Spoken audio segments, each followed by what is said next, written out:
Nobody feels shame anymore, and while that might sound like a good thing to some, like freedom or progress, it's also a cause of many problems across the internet as a whole and possibly our real lives.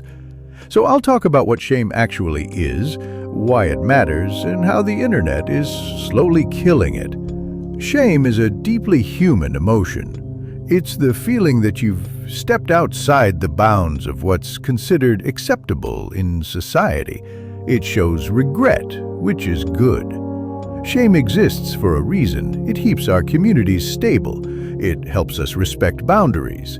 It protects what's private from becoming public. We need some shame to function in a healthy society. But then came the internet, and with it, echo chambers. Discord servers, YouTube comment sections, the entirety of Reddit, they give people a place to find others with the exact same controversial opinions, interests, and even disturbing fetishes. And suddenly, instead of thinking, maybe I shouldn't share this, they think, everyone else is into this too, so it must be fine. The result? Shame gets drowned out by constant validation. And even people who do feel uncomfortable are told, you shouldn't feel bad, we're all like this. That's not support because it invalidates their feelings of shame and regret. It doesn't help anyone grow, it just discourages guilt, so people repeat the same mistakes.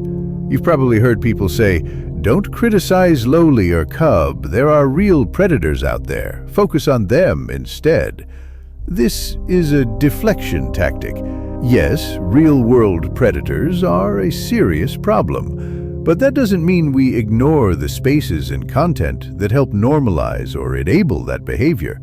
Fetish art depicting minors, extreme porn, or hyper-specific kinks that are constantly shared and praised online. These things contribute to a broader culture of over-sexualization. I have a video on why I'm against this stuff, so the link will be in the description. We're allowed to be critical of the things that are easier to spot and challenge. This decline of shame online has real-world consequences.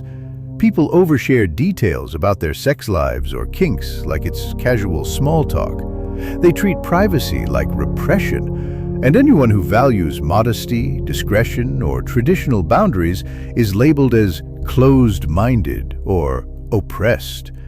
We've gone from hiding too much to hiding nothing at all, and that creates confusion, especially for kids who are exposed to this stuff long before they're ready.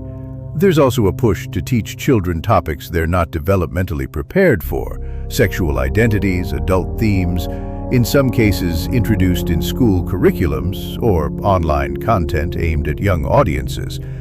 This isn't liberation, brother, it's premature exposure. Kids need time to grow, ask questions, and not be burdened with adult-level content or conversations before they even know who they are. Here's something people need to hear. Just because a topic is adult doesn't mean criticizing it is childish. It is not immature to oppose pornography, critique fetish content, question whether public displays of personal fantasies are appropriate. I even had one dude on Reddit say to me, "Cobb is expression, like any other art form." Bitch, what the fuck are you expressing? In fact, it's often a sign of maturity to draw a line and say, this doesn't belong in public. This isn't healthy. This shouldn't be normalized. The porn industry thrives on constant novelty.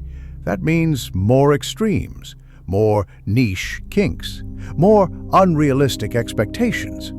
This leads to addiction, body image issues, exploitation, decreased satisfaction in real-life relationships, and the normalization of fantasy over reality. It's a machine, and it feeds on shame being replaced with constant validation. There's a good video, which I will link in the description, about why the porn industry is so bad. If you feel shame after watching or consuming something, it's a sign of good mental health.